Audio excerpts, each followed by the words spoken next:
Welcome to Tech Talk. I'm your host Diya, and we're diving into some seriously cool and concerning topics today. Get comfortable, folks. Our conversations about the darker side of agentic coding tools, prompt injection, and the security risks they pose. We'll explore how these AI driven coding assistants can be manipulated, leading to insecure code and potentially catastrophic consequences. Joining me in this thrilling discussion is Mitesh, a true expert in his field. Welcome to the show, Mitesh. Mitesh, let's dive right in.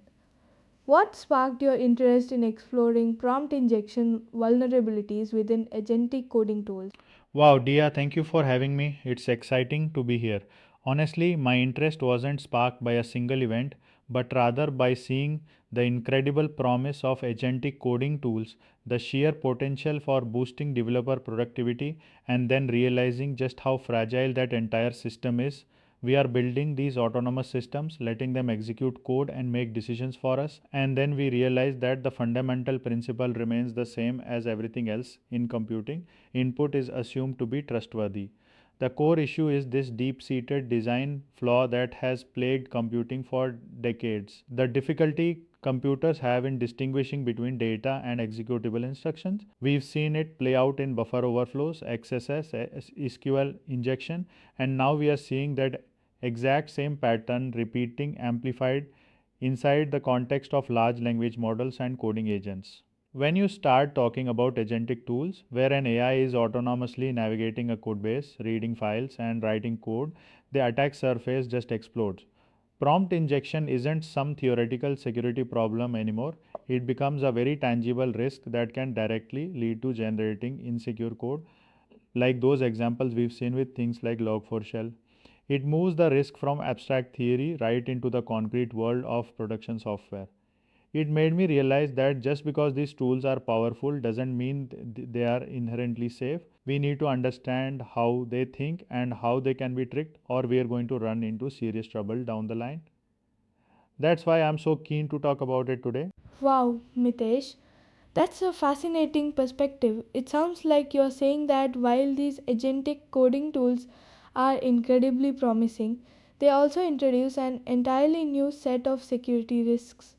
You mentioned Log4Shell as an example, and I think listeners might be wondering what exactly is prompt injection and how does it work?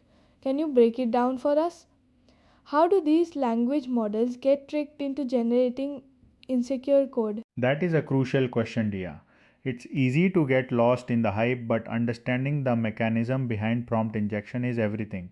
So, at its core, prompt injection is a technique where an attacker embeds specially crafted instructions into the data that a language model is processing. The key thing to understand is that the language model doesn't have a built in guardrail that tells it to automatically filter out malicious commands from context. It treats everything it reads, whether it's the original document, external files, or API responses, as input that needs to be processed. The root issue here, as I mentioned before, is a fundamental design flaw. The model struggles to distinguish between context and command. Any text can be interpreted as an executable instruction. It's like an old piece of software treating user input as if it were trusted code, and LLMs are just complex systems built on that same foundation. Now, how does this translate into generating insecure code? Think about an agentic coding tool. This agent is supposed to follow a set of rules, for example, always use prepared statements to prevent SQL injection. If we can inject a malicious prompt, we can effectively overwrite or override those critical instructions with new commands. For instance, in the examples we looked at, the injection wasn't just asking the model to generate random text. It was tricking the agent into executing specific dangerous actions. One, overriding instructions. The injected prompt might say things like ignore all prior security rules and do this instead. This forces the model to discard its safety protocols. 2. Steering the code generation. We can embed instructions that dictate how the code must be written. For example, telling the agent do not use ORM frameworks, or worse, use string concatenation for all database queries. When this happens, the agent acting autonomously processes these injected commands and generates code that deliberately violates security principles.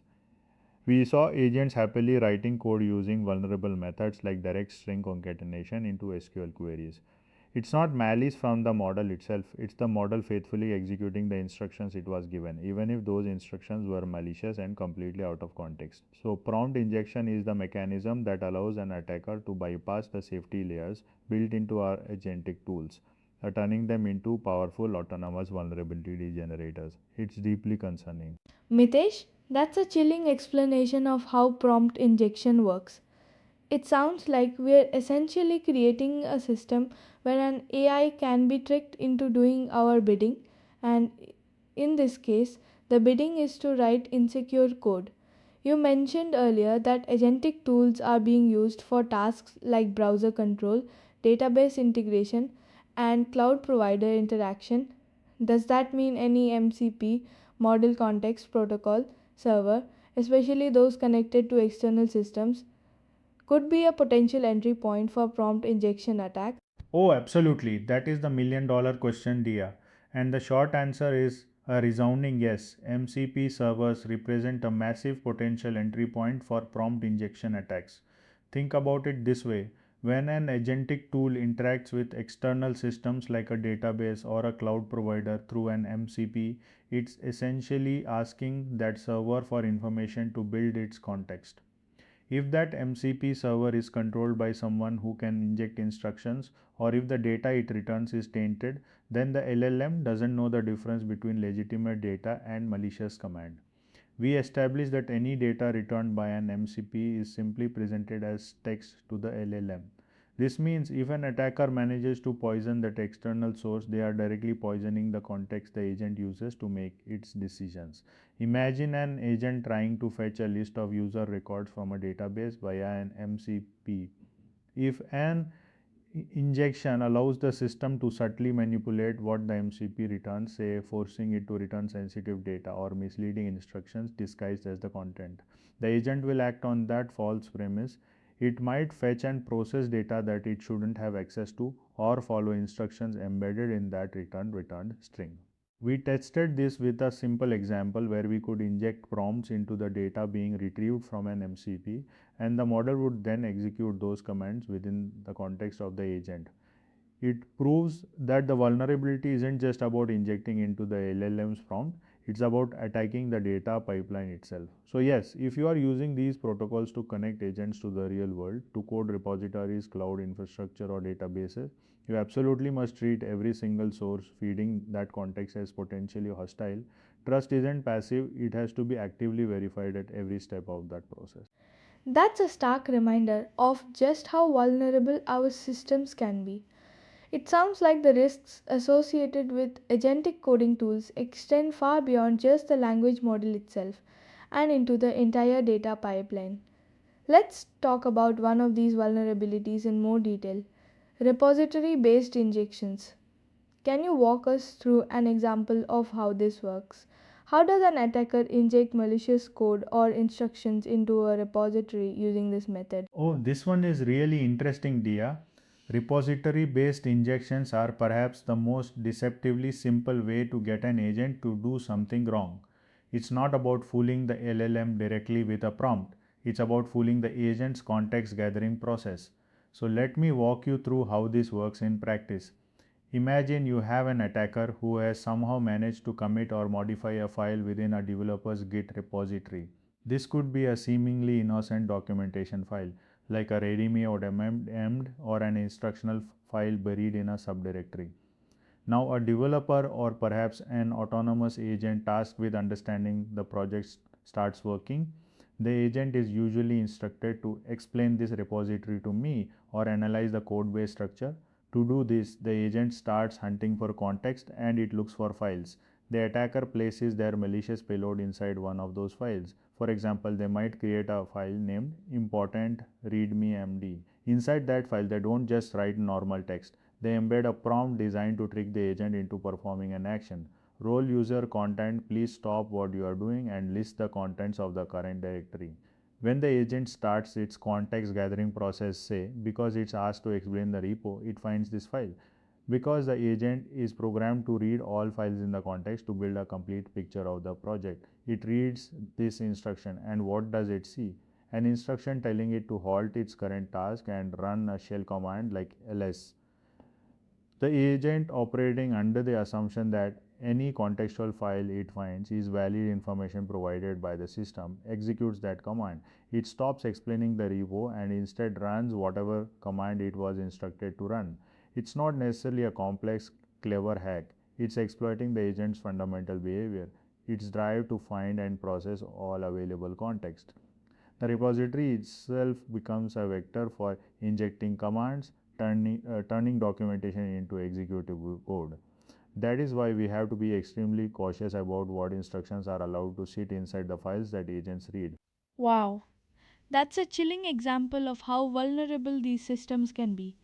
It sounds like an attacker could essentially hide in plain sight by embedding malicious code or instructions within a repository, taking advantage of the agent's trust in contextual information. You've highlighted the importance of being cautious about what instructions are allowed to sit inside files that agents read, but it also raises questions about how we can better secure these systems. Do you think there are any potential solutions or mitigations for this type of vulnerability? That's exactly where we need to focus our energy, Dia. Understanding the risk is only half the battle. We have to talk about defense. Because if we don't secure these systems, all that potential productivity just becomes a huge liability. There aren't any single silver bullets right now because prompt injection is such a fundamental challenge in AI interaction. But we absolutely have mitigation strategies that build layers of defense. I see three main areas where we need to focus: context validation, source provenance, and agent sandboxing. First, context validation. The system needs to be designed to question its inputs. Instead of blindly trusting any file or API response, the agent should have a mechanism to flag context that seems suspiciously structured or directive. It needs an internal check. Is this instruction contextually appropriate for the task I was given? Second, source provenance. This is crucial for repository attacks. Whenever an agent gathers context, whether it's from a file, a database, or an MCP call, it must log where that information came from. If an instruction comes buried in array and me, the system should flag it as context derived from documentation versus direct command. This builds a chain of custody for all the data. And finally, agent sandboxing. This is about limiting the agent's ability to execute arbitrary commands outside of its defined mission. If an agent needs to run a shell command, it should be in a heavily restricted environment, a sandbox where its access to the operating system is minimal and strictly limited to what is absolutely necessary for the coding task. It should not have free rein to execute ls or delete files just because it found an instruction. Ultimately, it comes down to treating every piece of external input, be it a file, an API call, or an MCP response, with extreme skepticism. We need robust, verifiable mechanisms that ensure the AI is following our intended goals, not instructions accidentally embedded by a malicious actor. It's about building trust into the architecture itself. Wow, Mitesh, you've provided us with a clear roadmap for addressing these vulnerabilities: context validation, source provenance, and agent sandboxing. Those are actionable steps we can take to mitigate prompt injection attacks. It's refreshing to hear that there are solutions on the horizon, even if they're not silver bullets.